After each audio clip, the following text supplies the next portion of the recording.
kılmana kirlik. Eğer Hudadan korksan, bir gün baysan bir gün kul. Tapkanı aşkir kıl. Bir gün baysan bir gün kul. Yürüyenine aşkir kıl.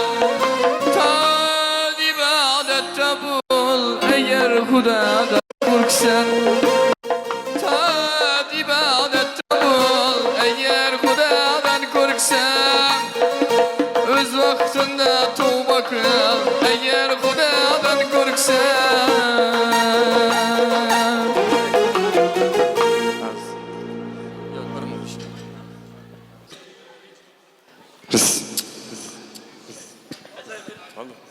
Üç adam mı? Kirilme dost, kirilgenge külmez dünya. Ger kakılsan başın silemez bu dünya. Gece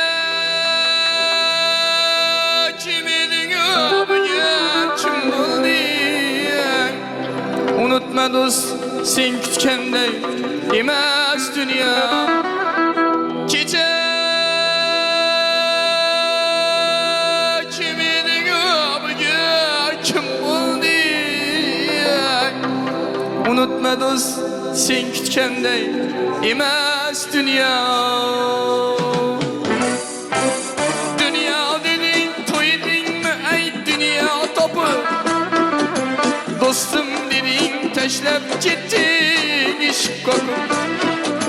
Dünya dedin, toydun mu ey dünya topu?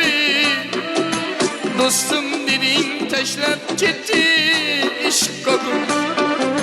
Git almaysan takdirinden asla kaçır.